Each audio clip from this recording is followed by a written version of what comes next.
தேனீக்கள் எல்லாம் தேனை புஷ்பங்களிலிருந்து சேகரிக்கின்றன. ஒரே ஒரு புஷ்பத்துக்கு போய் நல்ல பெரிய புஷ்பமா இருக்கு, நிறைய தேன் இருக்கும் போல் இருக்கு, மொத்தமா உறிஞ்சிடுவோம். உறிஞ்சி கொண்டு போய் தேன் கூடல வச்சுடலாம்னு பண்ணுமானால் அப்படி தேனி பண்ணவே பண்ணாது. அந்த புஷ்பமே உலர்ந்து போய் அழிந்து போய்விடும். அப்ப என்ன பண்ணும்? ஒவ்வொரு புஷ்பத்திலிருந்தும் சிறிது சிறிதாக தேனை சேகரிக்கிறதோ இல்லையோ. ஏன்னா அந்த புஷ்பத்துக்கு எந்த கஷ்டமும் வந்துவிடக்கூடாது. அதனால எவ்வளவு தேனை கொடுக்க முடியுமோ அவ்வளவுதான் எடுத்துக்கொள்ள வேண்டும். அதை மொத்தமா வறண்டு போகும் அளவுக்கு இழுத்து விடக்கூடாது. அதே போலத்தான் ஒரு சன்னியாசியும். இப்ப பக்கத்துல ஒரு சன்னியாசி ஒரு ஆசிரமத்தில் இருக்காருன்னு வச்சுங்க. ஏதோ காரணத்தினால ஒரு 2 வீடு தள்ளி நம்முடைய வீடு இருக்கிறது. அவர் நேர வந்தார், நான் தான் சன்னியாசி, புதுசா சன்னியாச ஆசிரமம் ஏற்றுக்கொண்டிருக்கிறேன், இங்கேதான் நான் வசிக்க போகிறேன், நீர் தான் முதல்ல பக்கத்துல இருக்கேர், அதனால தினமும் கார்த்தால ஒரு 8 மணிக்கு ஏதான ஒரு சிற்றுண்டி பண்ணி கொடுத்துரும், மத்தியானம் ஒரு 12-1 மணிக்கு ஏதான ஒரு பிரசாதம் நல்லா சமையல் பண்ணி இதுலையான இலையில போட்டு எனக்கு கொடுத்துரும், ராத்திரி ஒரு 7 மணிக்கெல்லாம் நான் சாப்பிட்டுருவேன், அதுக்கு மேல சாப்பிட்டா எனக்கு ஜீரணிக்க முடியாது, இப்படி 3 வேளைக்கும் நீரே கொடும்னு ஒருவர் வீட்டிலே போய் கேட்டால் அது அந்த கிரகஸ்தனுக்கு எப்பேற்பட்ட சுமையாக இருக்கும். 3 வேளையும் இன்னொருத்தருக்கு இன்னைக்கு நாம நினைக்கிறதுக்கே கட்டமா இருக்கும். ஒரு ஏழையாக ஒருவர் இருக்கிறார், தன் குடும்பத்துக்கே சோறு இடுவதற்கு முடியாமல் ஒருத்தர் இருக்காருன்னு வச்சுங்க. அவர் எப்படி 3 வேளையும் ஒரு சன்னியாசிக்கு கொடுக்க முடியும்? அதனால அப்படி ஒரு இல்லத்தரசனையோ ஒரு கிரகஸ்தனையோ துன்புறுத்தக்கூடாது. பல வீடுகளுக்கு இன்னைக்கு ஒரு தெருவில் போனா நாளைக்கு அடுத்த தெருவில் போகணும், அடுத்த நாள் இன்னொரு தெருவுக்கு போக வேண்டும். ஒரு முறை போன வீட்டுக்கு திரும்ப திரும்ப செல்லக்கூடாது. சிறிது சிறிதாக சேகரித்துத்தான் அதை ஒரு சன்னியாசி உண்ண வேண்டும். அப்ப சன்னியாசியும் பிக்ஷை எடுத்துத்தான் வாழ வேண்டும், பிரம்மச்சாரியும் பிக்ஷை எடுத்துத்தான் வாழ வேண்டும். அவர்களுக்கு தானம் கொடுப்பதைத்தான் பிச்சை என்று ஆண்டாள் இந்த இடத்திலே குறிப்பிடுகிறாள். அப்ப ஐயம் என்று சொன்னால் என்னவென்றால், கிரகஸ்தர்கள் இல்லத்து வாழ்க்கையில் மனை வாழ்க்கையில் இருப்பவர்களே சில சமயம் சம்பாதிக்க முடியாமல் கஷ்டப்படலாமோ இல்லையோ, ஏழைகளாக இருக்கலாம். அப்படி கல்யாணம் ஆனவர்களுக்கும் பல இடங்கள்ல தானத்தை நாம் கொடுக்கிறோம், அதுக்கு ஐயம் என்று பெயர். பிரம்மச்சாரிகளுக்கும் சன்னியாசிகளுக்கும் கொடுத்தா பிச்சை, இல்லத்தில் மனை வாழ்க்கையில் இருப்பவர்களுக்கு திருமணம் ஆனவர்களுக்கு கொடுப்பதற்கு ஐயம் என்று பெயர். இந்த 2ஐயும் கொடுக்க வேண்டும். ஐயமும் பிச்சையும் ஆந்தனையும் கைகாட்டி. ஆந்தனையம்னு சொன்னால் நம்மால் முடிந்தவரை கொடுக்க வேண்டும். அவனவனுக்கு ஏதோ சில வரைமுறைகள் இருக்கும். இப்ப நம்ம கிட்ட 100 ரூபாய் இருக்குன்னால் 100 ரூபாயும் கொடுத்தா அடுத்து நான் என்ன பண்றது? நான் இன்னொருத்தர் இடத்துல போய் கையேந்த வேண்டும், அதுல பிரயோஜனமே கிடையாது. அப்ப முதல் கட்டத்துல பார்த்தோம் என்றால் நம்மால் முடிந்தவரை மற்றவர்களுக்கு உதவ வேண்டும். நம்ம கிட்ட 100 ரூபாய் இருந்தா 10 ரூபாய் கொடுக்கலாம், நம்ம கிட்ட 1000 ரூபாய் இருந்தா 100 ரூபாய் கொடுக்கலாம். நம்மால் இயன்றவரை கொடுக்க வேண்டும், ஆந்தனையும் கைகாட்டி என்று ஆண்டாள் தெரிவித்தாள். ஆனா இன்னும் யோசித்து பார்த்தால் ஆண்டாள் அப்படியா சொல்லுவா?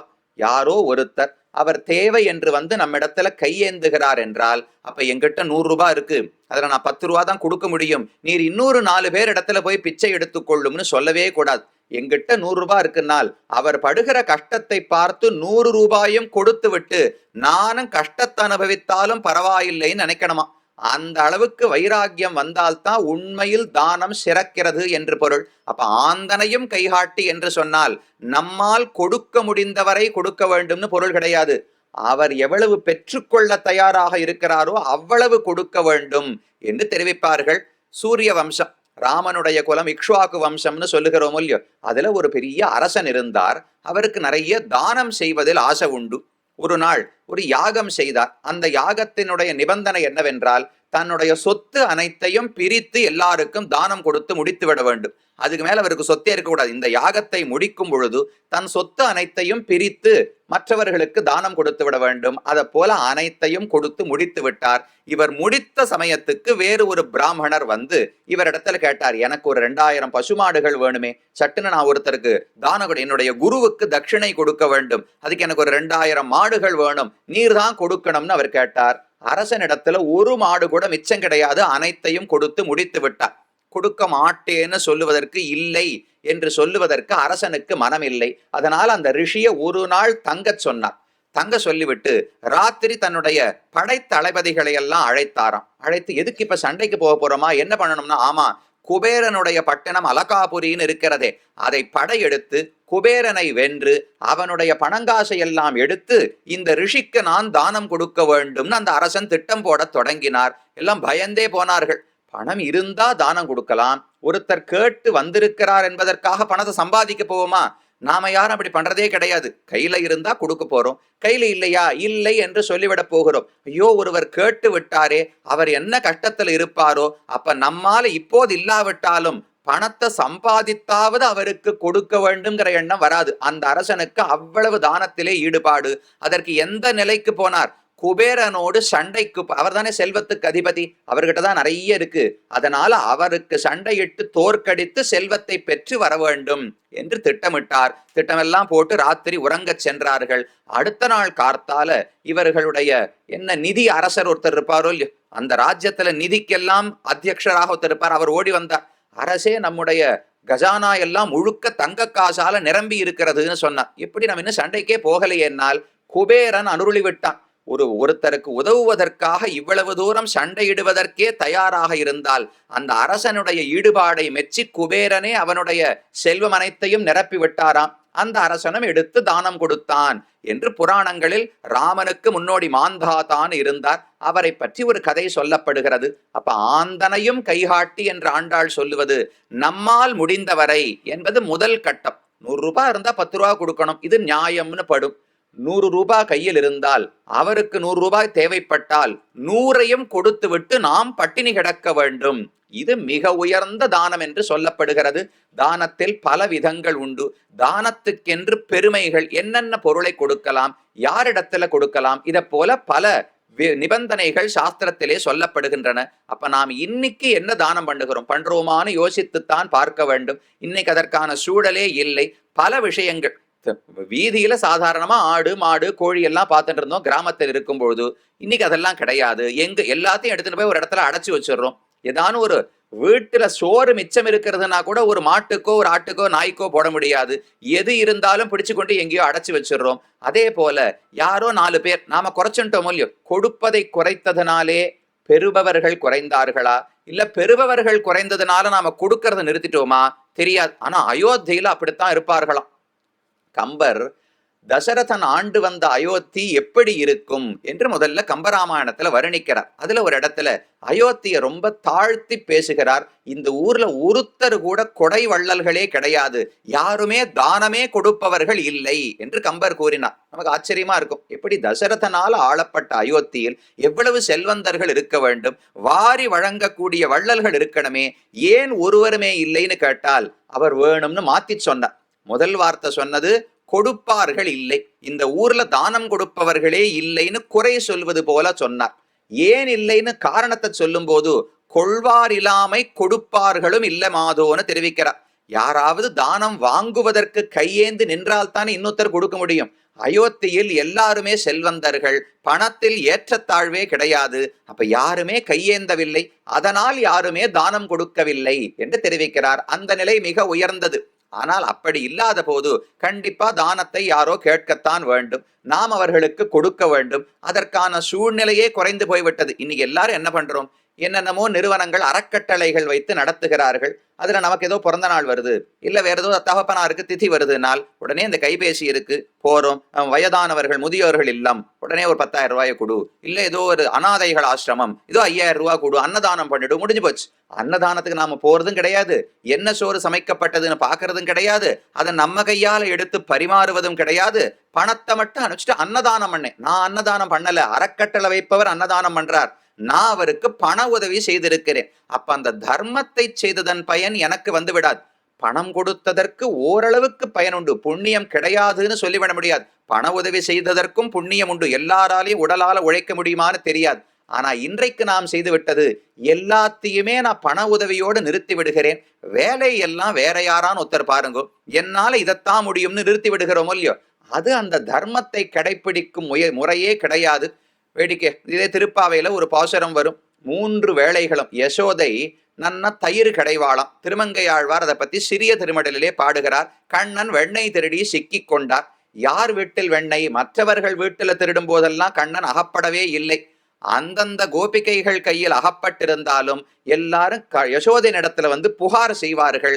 யசோதை காதலியே போட்டுக்க மாட்டாளாம். என் கண்ணனா, இந்த குழந்தை முகத்தை பாருங்கோ, இந்த குழந்தை எங்கேயானு திருடுமா, இப்படி அபாண்டமா பழி சுமத்துகிறீர்களே, ஒரு நேர்மை வேண்டாமா? என் கண்ணன் இன்னொருத்தர் வீட்டுல திருடவே மாட்டான், எங்க வீட்டுல இல்லாத வெண்ணையா உங்ககிட்ட இருக்கு, அவன் ஏன் திருட வேண்டும், எங்கள் வீட்டுல இவ்வளவு இருக்கேன்னு யசோதை சொல்லிவிடுவாள். யார் சொன்ன புகாரையும் கேட்டுக்கொள்வதே கிடையாது. கண்ணன் நல்லவன்னு உண்மையாக நம்பிக்கொண்டிருந்தாள். ஒரு நாள் இவளே தயிர் கடைந்தாளாம்.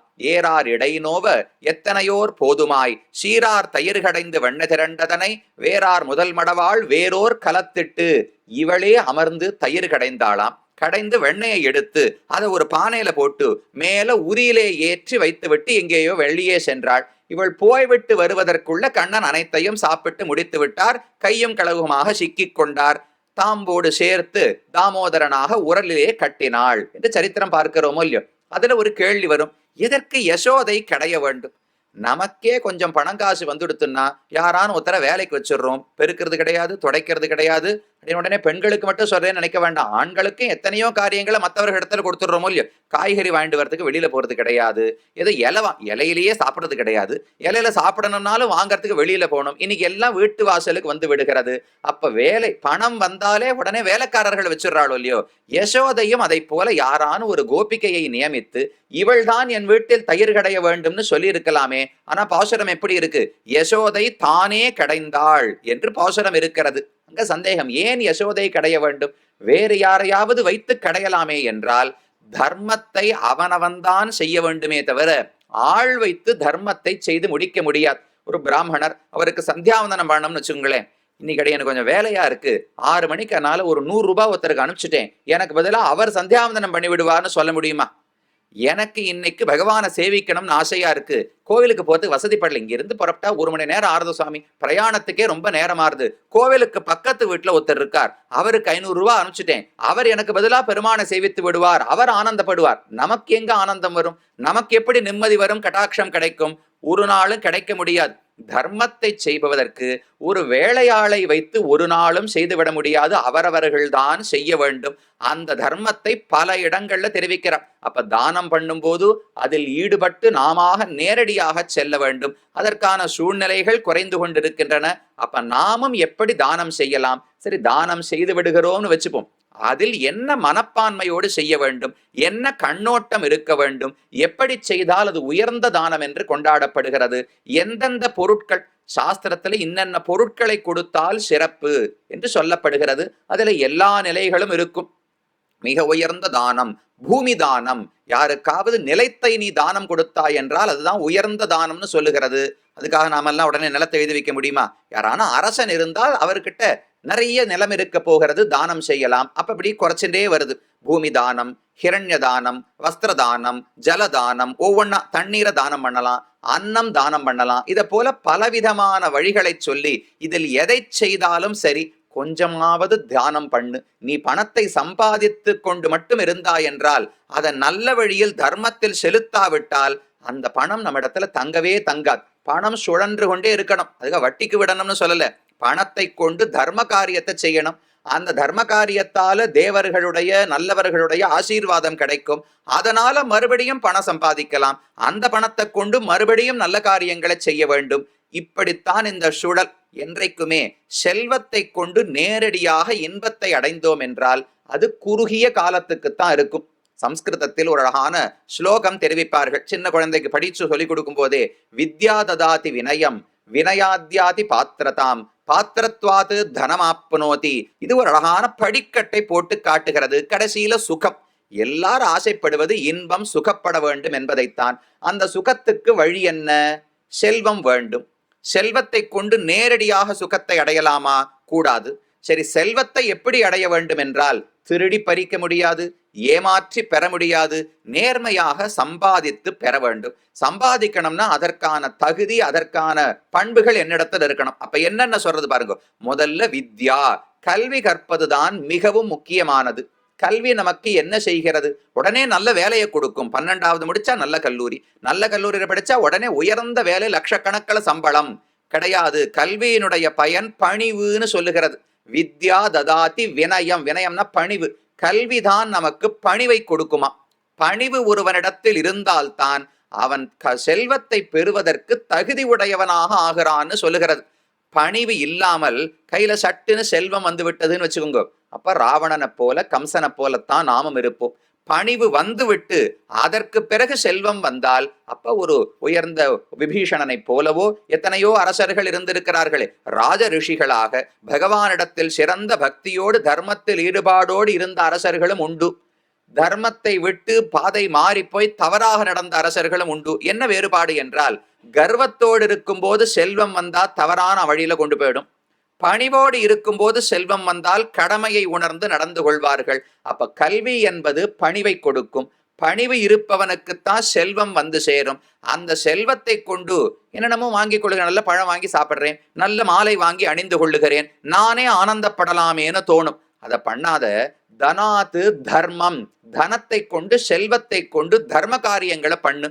அந்த தர்மத்தை பண்ண பண்ண உனக்கு புண்ணியம் சேரும். அந்த புண்ணியத்தின் விளைவாக உனக்கு சுகம் கிடைக்கும். நேரடியாக பணத்தை கொண்டு ஒரு பொருளை வாங்கி அதை அனுபவித்தேன் என்றால் அது ரொம்ப குறுகிய சுகம், சின்ன சுகமாகத்தான் இருக்கும், விரைவில் முடிந்து போய்விடும். இப்ப நேர கையில 100 ரூபாய் இருக்கு, வெளியில போனேன், ஒரு கடையில போய் ஏதோ ஒன்றத்தை கொடுத்தேன், அவர் ஏதோ ஒரு நல்ல தின்பண்டம் அல்வாவோ ஏதோ ஒரு கேசரியோ கொடுத்தார், வாயில போட்டேன். இங்கிருந்து இங்க போற வரைக்கும் தான் அதோட சுவை. இந்த நாக்க தாண்டியாச்சுன்னா எந்த பொருளுக்கு எந்த சுவை, எப்பேற்பட்ட பொருள்கள்ல பண்ணப்பட்டிருந்தாலும் அதுல ஒரு பிரயோஜனமே கிடையாது. இந்த கழுத்தை தாண்டியாச்சுன்னால் என்ன சாப்பிட்டோன்னு நமக்கே உள்ளுக்குள்ள போனா என்ன புரதச்சத்தா, அந்த சத்தா, இந்த சத்தா, இவ்வளவுதான் பேசுவார்களே தவிர இந்த நாக்க தாண்ட வரைக்கும் தொண்டக்குழி வரைக்கும் மட்டும்தான் என்ன சுவை என்பது. அதை தாண்டி விட்டதென்றால் எது நல்லது செய்யும்னு பார்த்துத்தான் பிரயோஜனமே தவிர எது சுவையாக இருக்கும் என்பது பிரயோஜனமே கிடையாது. அப்ப 100 ரூபாய் கொடுத்தேன், ஒரு பொருளை வாங்கினேன், சாப்பிட்டு விட்டேன் என்றால் அந்த சமயத்துக்கு இன்பம் கிடைத்து விடும். ஆனா அது நிலைத்து ஒரு நாளும் இருக்காது. அதுவே இந்த 100 ரூபாயை வைத்து நான் ஏதோ ஒரு தர்ம காரியம் பண்றேன், 100 ரூபாயில பண்ண முடியாதா? பெரியவர் யாரோ ஒருத்தர் பண்ணும்போது ஒரு பங்கு அதில் கொள்ளுகிறேன் என்றால் அது ஒரு பெரிய புண்ணியத்தில் போய் முடியும். அந்த புண்ணியம் எனக்கு சுகம் கொடுக்கும் போது இதை போல நிலை நிற்காத சுகமா இருக்காது, கொஞ்சம் நீண்ட காலத்துக்கு அனுபவிக்க கூடிய இன்பமாக இருக்கும். அதனால முதல்ல வித்யை, வித்தையாலே பணிவு, பணிவிற்கு பிறகு செல்வம், செல்வத்தை கொண்டு தர்மம், தர்மத்தை கொண்டு இன்பம் என்று சாஸ்திரம் ஒரு வழி வகுக்கிறது. அதனால தான் இந்த தர்மம் என்பதை மிக முக்கியமாக தெரிவிக்கிறார்கள். ஆண்டாள் பக்திக்காகவே எழுதப்பட்ட பிரபந்தமாக இருந்தாலும் பல இடங்கள்ல தானத்தை பற்றியும் தர்மத்தை பற்றியும் கற்றுக்கரவை கணங்கள் பலகறந்து செற்றார் திரளழிய சென்னு செரு செய்யும் குற்றமொன்னில்லாத கோவலர்தம் பொற்கொடியே என்று 11வது பாசுரத்துல பாடுகிறாளோ இல்லையோ. அந்த ஒரு இடையன், கோவலன்னு சொன்னா யாரோ ஒரு கோபன், ஒரு இடையன், அவன் தன்னுடைய தர்மத்தை விடாமல் அனுஷ்டிக்கிறாராம். எத்தனை பசுமாடுகள் இருந்தாலும் தான் ஒருத்தனாக அனைத்தையும் கறந்து விடுவானாம். இடையனுக்கு தர்மம் என்ன? பசுமாடுகளை நேரத்துக்கு கறக்க வேண்டும். கண்ணுக்குட்டிக்கும் பசி எடுத்து அது அழக்கூடாது, தாய்க்கும் பால் கொடுக்க முடியவில்லையேன்னு வருத்தம் ஏற்படக்கூடாது. சரியா கண்ணுக்குட்டியை விடணும், அது வேண்டிய அளவுக்கு சாப்பிடணும், கண்ணுக்குட்டியை விளக்கணும், பாத்திரத்துல பாலை பிடிக்கணும், அதை கொண்டு போய் எல்லாருக்கும் விற்று அதை பணமாக்கி தான் வாழ வேண்டும். இதுதான் அவருக்கு கடமை. அந்த கடமையை விடாமல் இவர் செய்கிறார், கோவலன் என்று ஆண்டாள் கொண்டாடுகிறாள். கற்றுக்கரவை கணங்கள் பல கறந்து, எத்தனை மாடுகள்னு ஆண்டாளால எண்ணி முடிக்கவே முடியல. முதல்ல எடுத்து 1 2 3 4ன்னு எண்ண ஆரம்பிச்சா இது இன்னைக்கு முடியாது போல் இருக்கு. மார்கழி மாசமே முடிஞ்சு அடுத்த மாசமே வந்துடும், என்னைக்கு எண்ணி முடிக்கிறதுன்னு தெரியல. கணங்கள், கூட்டங்கள்னு ஆண்டாள் பாடினா. முதல்ல கூட்டம் அப்படின்னு ஒன்னா வச்சுப்போம். மாடுகளின் கூட்டம்னு சொன்னா இங்க இன்னொரு கூட்டம் இருக்கு, அங்க மலை மேல இன்னொரு கூட்டம் இருக்கு, இந்த இடத்துல நதிக்கு பக்கத்துல இன்னொரு கூட்டம் இருக்கு. அப்ப கூட்டங்கள் கணங்கள் அப்படின்னு ஆண்டாள் மாத்தினா. அப்படி சொன்னாலே எண்ணி முடிக்க முடியும்னு தோணல. கணங்கள் பல, கூட்டம் கூட்டமாக கூட பிருந்தாவனத்தில் இருக்கிற மாடுகளை எண்ணவே முடியாது. கணங்கள் பல, பல கூட்டங்கள் இருக்கின்றனன்னு மட்டும்தான் சொல்ல முடியும். அப்ப இப்ப நட்சத்திரங்களை எண்ண முடியாதுன்னு சொல்றாளோ இல்லையோ, அதை போல மாடுகளின் கூட்டம் எண்ணிக்கை எத்தனைன்னு எண்ண முடியாது. ஆனா எத்தனை மாடுகள் இருந்தாலும் பல கறந்து அந்த மாடுகள் அனைத்தையும் கறக்கும் வல்லமை படைத்தவனான இடையன் இருக்கிறாராம். அவனுடைய மகள் கோவலர்தம் பொற்கொடியே என்று ஒரு பெண்ணை அழைக்கிறாள். அங்கும் சொல்லப்படுவது தன்னுடைய வருணாசிரம தர்மத்தை விடாமல் அந்த கோவலன் செய்து கொண்டிருக்கிறார். இல்லாட்டா ஆண்டாள் கொண்டாட வேண்டிய தேவையே கிடையாது. பால கறந்தா என்ன, கறக்காவிட்டால் என்ன, இவளுக்கு வேண்டியது கண்ணன். கண்ணனை பற்றி மட்டும் பாடியிருக்கலாமே என்றால் இந்த கோபிகைக்கு பெருமையே தன்னுடைய வர்ணாசிரம தர்மத்தை விடாமல் செய்யும் ஒருவனுக்கு மகள். அதனால என்ன பெருமை என்றால், தகப்பனாருக்கு இருக்கிற பண்பு பெண்ணுக்கும் வரும் அல்லவா. தகப்பனாருக்கு நல்ல தானத்துல ஈடுபாடு. இன்னொரு பாசுரத்துல பார்ப்போமே, திருப்பாவையில பல இடங்கள் தானத்துக்கு 2வது பாசுரத்தை ஒரு இடத்துல பார்த்தோம். அதே போல அம்பரமே தண்ணீரே சோரே அறம் செய்யும் எம்பெருமான் நந்தகோபாலா எழுந்திராய் என்று ஒரு பாசுரத்திலே பாடுகிறாள். மறுபடியும் தர்மத்தை பற்றி தானத்தை பற்றி சொல்லுகிறாள். அம்பரம் அப்படின்னா வஸ்திரம், துணின்னு அர்த்தம். தண்ணீர் தண்ணீர், சோறு அன்னம், இந்த 3ஐயும் நந்தகோபாலன் நிறைய தானம் பண்ணுவாராம். பண்ண தொடங்கினால் நிறுத்தவே மாட்டாராம். ஆண்டாள் பாசுரம் எப்படி இருக்கு? அம்பரம் தண்ணீர் சோறு அறம் செய்யும் என்று பாடவில்லை. அம்பரமே தண்ணீரே சோரே அறம் செய்யும்னு சொன்னா, இவர் மட்டும் வேஷ்டி வீட்டுல நிறைய வேஷ்டி எடுத்து வச்சுன்னு தானம் பண்ண ஆரம்பிச்சா அன்னைக்கு முழுக்க வஸ்திரதானமே பண்ணுவாராம். பார்ப்பவர்கள் இவருக்கு இது தவிர வேற எதுவுமே தெரியாதா, இவ்வளவு நேரம் பண்ணிட்டே இருக்காரேன்னு தோணுமா. அப்படி ஒவ்வொரு தானத்திலும் மிகுந்த ஈடுபாடு உண்டு. வஸ்திரதானம், அன்னதானம், தீர்த்ததானம் இதெல்லாம் நிறைய நந்தகோபாலன் செய்கிறார். செய்யும் பொழுது இது எதையுமே ஒரு புகழுக்காக அவர் செய்வதே கிடையாது. வார்த்தை என்ன இருக்கு? அம்பரமே தண்ணீரே சோரே அறம் செய்யும்.